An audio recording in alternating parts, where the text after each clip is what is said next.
Alright, May 25th. Now recording. We going to the next place. Don't know nobody up here. Just going to the store.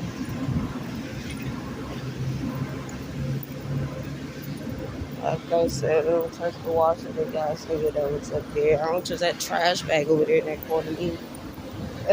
Fuck. Yeah. I'm trying to think. Damn, it's something cheap. Okay.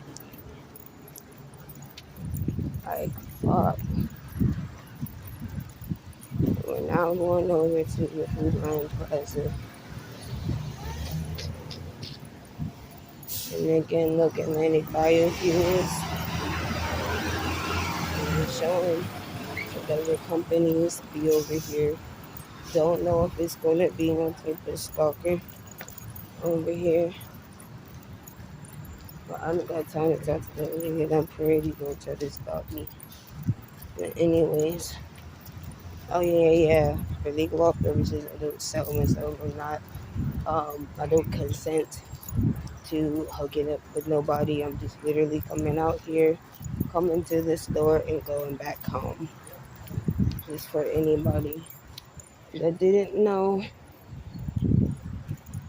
it's just the route that I like to walk because whatever, I like to look a little bit. But I'm not no lot lizard. I'm not out here doing nothing crazy. Just walk into the store, going back home, going, yellow car. No. Like I said, they probably work here at this point. That's what I'm starting to think. Maybe.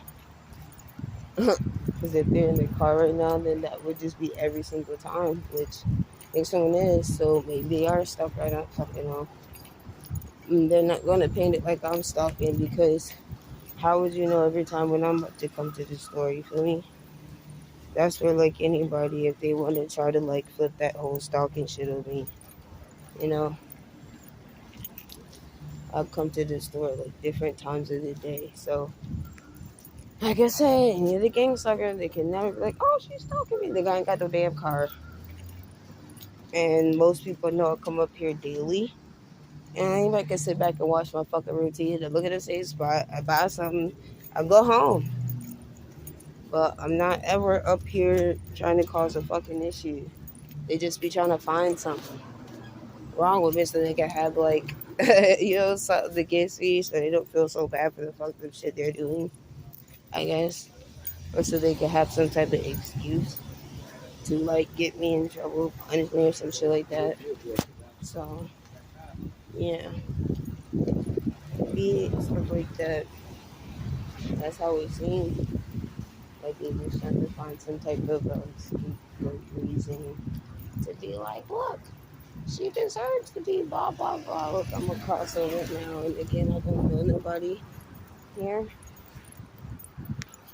Just looking first to see if it is anything over here. Shit, anything, because I got to walk or some other shit. I don't like walking with other stuff this heavy. And then if I'm not looking first. But again, I'm not looking in nobody's damn car. I don't carjack. Look, on the nickel. On the nickel. But a nickel add up. What you talking about? Yeah, I don't think they can change add up. That's you. But I value every penny and every dime, so nobody could ever be like I'm ungrateful. Virginia Lightsley, nobody could ever be like I'm ungrateful or not humble because they got to pick up change. You know, most people they throw change and stuff. I actually use it. You know, I remember one day when I was teaching someone money manifestation, I was telling them to visualize it. So, like me and this dude I used to date years ago, we walked this neighborhood every day. I kept telling him just keep on thinking of the money. And bro, every day we wound up making $50 every day just walking the neighborhood, being dead ass because for one we found a few dollars. I'm sure you didn't drop some shit. Then it started out picking out nickels and dimes and quarters and shit. And then he's like, yeah, there ain't nothing. I was like, it don't matter. We do this every day. You and visualize it. That nickel, that dime is actual, money. I was like, remember the smell of money, the feel of money.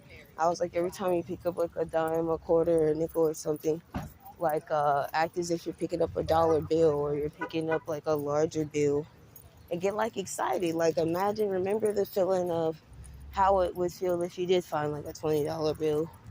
Already like enact that out in like real life. And eventually you'll manifest that. And we did. Like we kept on envisioning that little change was we had this jar.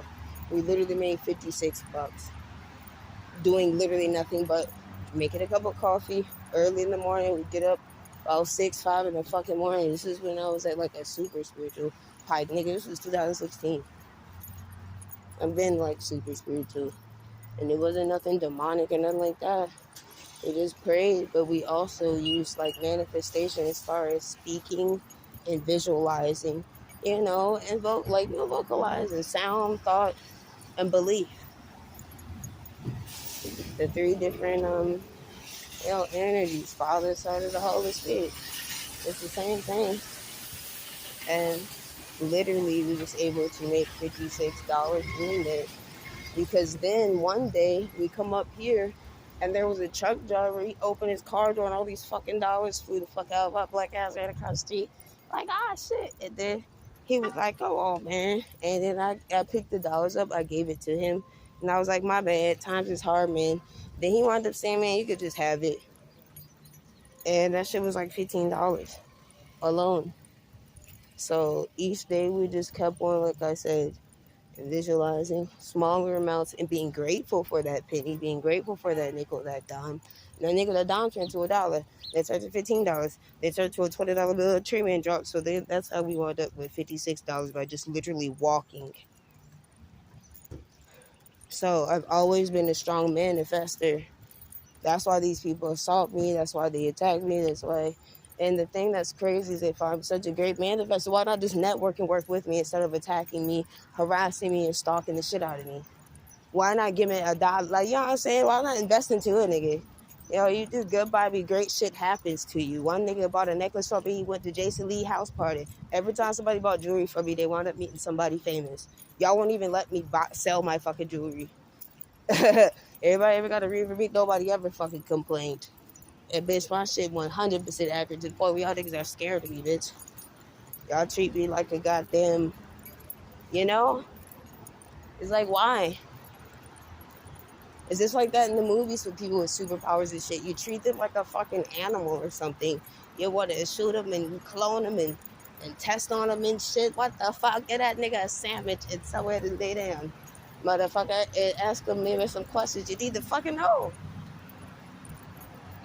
Put them to use in the field that they would be efficient in instead of being like, no, I don't understand it. Kill it. Like, what the fuck kind of... I feel like that's just like OC. Look, it ain't shit over here, so I'm gonna keep it moving. But yeah, I'm just saying though, like, I just wish people did, and that's the word, ostracize you, ridicule you. Look at all these Virginia, all of these stalkers, gang stalkers.